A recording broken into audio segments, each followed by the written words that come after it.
Assalamualaikum warahmatullahi wabarakatuh. Perkenalkan, saya Nora Alvina Dani, NIM 18030961117. Saya akan membahas materi akidah akhlak mengenai menghindari sifat tercela melalui kisah sang labah. Sebelum pembelajaran kita mulai, mari kita membaca basmalah bersama.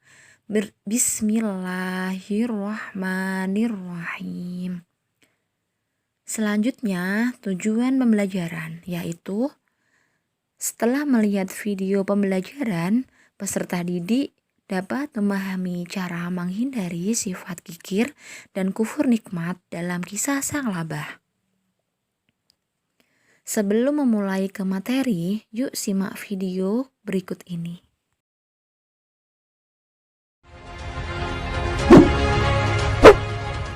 Allah Subhanahu wa Ta'ala berfirman dalam Al-Quran, dan di antara mereka ada yang telah berikrar kepada Allah, sesungguhnya jika Allah memberikan sebagian karunia-Nya kepada kami, pastilah kami akan bersedekah dan pastilah kami termasuk orang-orang yang soleh. Maka setelah Allah memberikan kepada mereka sebagian daripada karunia-Nya, mereka kikir dengan karunia itu dan berpaling, dan memanglah mereka orang-orang yang selalu membelakangi. Quran Surat At-Taubah ayat 75-76. Diriwayatkan dari Abu Umamah Al-Bahili tentang sebab turunnya ayat ini bahwa pada mulanya Sa'labah bin Hatib Al-Ansori senantiasa pergi ke masjid Rasulullah di siang dan malamnya. Keningnya bagaikan lutut unta karena banyaknya bersujud di atas tanah dan batu-batu, dan Sa'labah kala itu adalah seorang yang sangat miskin. Pada suatu hari selepas sholat berjamaah dengan Rasulullah dan para sahabat, Sa'labah langsung keluar masjid tanpa sibuk berdoa setelah sholatnya. Maka bertanyalah Nabi SAW kepadanya, "Kenapakah engkau melakukan perbuatan orang munafik?" Dengan tergesa-gesa keluar, Sa'labah menjawab, "Ya Rasulullah, aku keluar karena aku dan istriku hanya mempunyai satu kain saja, yaitu yang ada pada tubuhku ini. Aku sholat dengan kain ini, sedangkan istriku telanjang di rumah. Kemudian aku kembali kepadanya, lalu menukar kain ini. Barulah dia mengenakannya, lalu sholat dengannya. Maka doakanlah aku kepada Allah agar dia mengaruniai aku harta." Lalu Nabi SAW berkata, "Hai Sa'labah, sedikit yang kamu syukuri adalah lebih baik daripada banyak yang tak kuat kamu menanggungnya." Sesudah itu, Sa'labah datang lagi kepada beliau SAW dan berkata lagi, "Ya Rasulullah, berdoalah kepada Allah agar dia mengaruniakan harta kepadaku." Lalu Rasulullah berkata, "Tidakkah kamu memperoleh teladan yang baik pada Rasulullah? Demi Allah yang diriku ada dalam kekuasaannya, sekiranya aku menghendaki gunung-gunung berjalan bersamaku menjadi emas dan perak, maka mereka akan menurut." Di lain waktu sesudah itu, Sa'labah datang lagi kepada Rasulullah dan berkata, "Ya Rasulullah, berdoalah kepada Allah agar dia mengaruniakan harta kepadaku. Demi Allah yang telah mengutus engkau benar-benar sebagai seorang nabi. Sesungguhnya jika Allah Subhanahu wa Ta'ala mengaruniakan harta kepadaku, pastilah aku akan memberikan hak kepada setiap orang yang berhak menerimanya." Maka Nabi SAW berdoa seraya berkata, "Ya Allah, karuniakanlah harta kepada Sa'labah." Maka doa Rasulullah pasti dikabulkan oleh Allah Subhanahu wa Ta'ala. Dalam riwayat lain dikatakan bahwa setelah Nabi mendoakan Sa'labah, lalu Nabi SAW memberikan seekor kambing betina kepada Sa'labah dan menyuruhnya untuk mengkawinkannya dengan kambing jantan milik seseorang. Maka Sa'labah pun memelihara kambing, lalu dia mengolah kambingnya itu hingga ternaknya itu berkembang biak sebagaimana berkembang biaknya ulat, sehingga penuh sesaklah Madinah karenanya. Dan Sa'labah pun menyingkir dari negeri itu lalu tinggal di salah satu lembah di sana. Sementara itu hewan ternaknya terus bertambah banyak berkembang biak seperti berkembang biaknya ulat.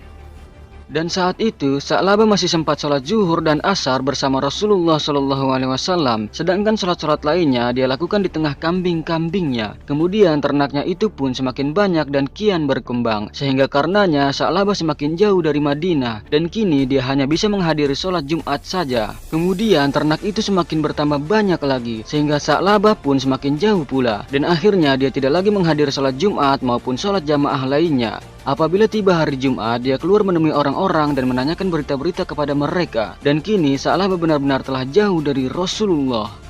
Lalu pada suatu hari Rasulullah SAW menyebut-nyebut tentang Sa'labah. Beliau SAW bertanya, "Aku sudah jarang melihat Sa'labah, di mana dia dan apa yang dikerjakan Sa'labah?" Lalu orang-orang yang mengetahui menjawab, "Ya Rasulullah, dia memelihara kambing yang tidak termuat oleh satu lembah." Mendengar hal itu, lalu Rasulullah berkata, "Celakalah Sa'labah." Dan Allah Subhanahu wa Ta'ala pun menurunkan ayat tentang zakat. Lalu Rasulullah menugaskan 2 orang lelaki untuk memungut zakat. Orang-orang kala itu menyambut kedua petugas itu dengan zakat mereka masing-masing. Dan akhirnya sampailah kedua petugas itu kepada Sa'labah, lalu meminta zakat kepadanya dengan membacakan surat dari Rasulullah yang mencantumkan apa-apa yang wajib dikeluarkan. Namun Sa'labah tak sudi memberi zakat. Bahkan dia mengatakan, ini tak lain adalah jizyah atau sejenis jizyah. Pulanglah kalian sehingga aku dapat mempertimbangkan dan memikirkan dengan benar-benar. Tatkala kedua petugas zakat itu kembali kepada Nabi Shallallahu Alaihi Wasallam, beliau berkata kepada mereka sebelum mereka sempat berbicara apa-apa kepadanya, "Oh celakalah Sa'labah, oh celakalah Sa'labah." Setelah itu Allah Subhanahu wa Ta'ala menurunkan ayat ini. Allah Subhanahu wa Ta'ala berfirman, dan di antara mereka ada yang telah berikrar kepada Allah, sesungguhnya jika Allah memberikan sebagian karunia-Nya kepada kami, pastilah kami akan bersedekah dan pastilah kami termasuk orang-orang yang soleh. Maka setelah Allah memberikan kepada mereka sebagian daripada karunia-Nya, mereka kikir dengan karunia itu dan berpaling. Dan memanglah mereka orang-orang yang selalu membelakangi. Quran Surat At-Taubah ayat 75-76.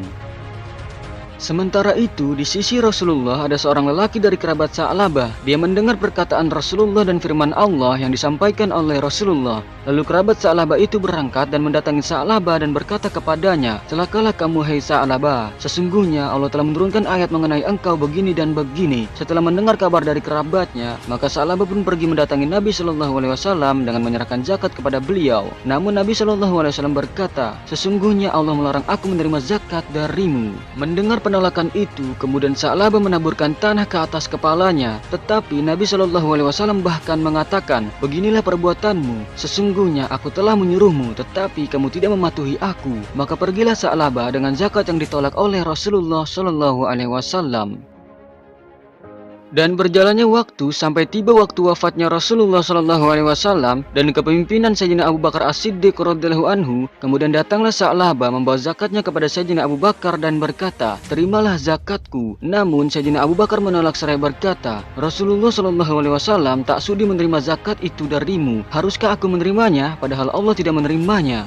Kemudian sampailah di masa kekhalifahan Sayyidina Umar bin Khattab radhiyallahu anhu, dan Sa'labah datang membawa zakatnya itu kepada Sayyidina Umar radhiyallahu anhu seraya mengatakan, "Terimalah zakatku." Dan Sayyidina Umar pun menjawab, "Kedua pendahuluku tidak sudi menerima zakat itu darimu. Haruskah aku menerimanya padahal Allah tidak menerimanya?" Selanjutnya tibalah masa kekhalifahan Sayyidina Utsman bin Affan radhiyallahu anhu, dan Sa'labah pun datang kepadanya dengan membawa zakatnya itu dan berkata, "Terimalah zakatku." Maka Sayyidina Utsman menjawab pula, "Para pendahuluku tak sudi menerima zakat darimu. Haruskah aku menerimanya padahal Allah tidak menerimanya?"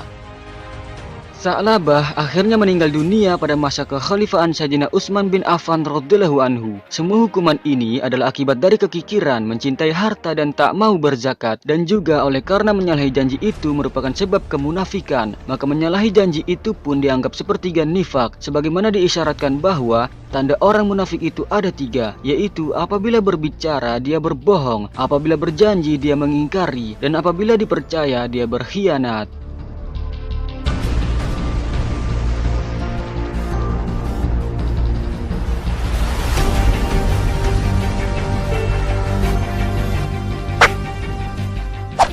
Sahabat beriman yang insya Allah dirahmati Allah Subhanahu wa Ta'ala, maka dari itu janganlah kita seperti Sa'labah yang ingkar dan kikir, dan sudah sepatutnya kita untuk memiliki sifat dermawan, sebagaimana yang telah disampaikan Rasulullah Shallallahu Alaihi Wasallam dari Sayyidah Aisyah radhiyallahu anha bahwa Rasulullah bersabda, "Kedermawanan itu pohon yang pangkalnya ada dalam surga, sedang dahan-dahannya menjutai ke dunia. Barang siapa bergantung pada salah satu dahannya, maka ia akan ditarik olehnya ke surga. Dan kekikiran ialah pohon yang pangkalnya ada di neraka, sedangkan dahan-dahannya menjutai ke dunia. Barang siapa bergantung pada salah satu dahannya, maka ia akan ditarik olehnya ke neraka." Video tadi mengenai akhlak tercela dari kisah Sa'labah. Setelah kalian menyaksikan video kisah tersebut, bagaimana sih menurut pendapat kalian tentang pribadi Sa'labah? Akhlak tercela apa yang harus dihindari dari kisah Sa'labah, dan bagaimana hikmah apa yang dapat kalian ambil dari kisah Sa'labah? Yuk kita cari tahu sama-sama. Allah sangat murka kepada orang yang mempunyai akhlak tercela, seperti dalam kisah sang labah sampai tergambar dalam Al-Quran surat At-Taubah ayat 75 sampai dengan 78. Kisah sang labah. Sang labah adalah orang yang mengingkari janji karena ketika ia mendapatkan kenikmatan namun tidak melakukan kewajibannya untuk melaksanakan sholat dan berzakat, dan ia termasuk orang yang kufur nikmat. Orang yang kufur nikmat itu apa sih? Kufur berarti menutupi atau mengingkari, sedangkan nikmat adalah pemberian. Jadi, kufur nikmat adalah mengingkari pemberian Allah Subhanahu wa Ta'ala dengan cara menyalahgunakannya, melalaikannya, dan memaikannya untuk jalan yang tidak disukai oleh Allah Subhanahu wa Ta'ala, seperti dalam kisah sang labah. Akibat yang ditimbulkan dari perilaku salabah yang telah melupakan nikmat yang diberikan Allah, maka akibatnya yang pertama, dimurkai oleh Allah Subhanahu wa Ta'ala. Yang kedua, tidak disukai oleh orang lain. Yang ketiga, kesengsaraan di dunia dan azab di akhirat. Maka jangan meniru perilaku dari sang labah. Hal ini dari kisah sang labah tersebut, hikmah apa yang dapat kita ambil dari kisah sang labah?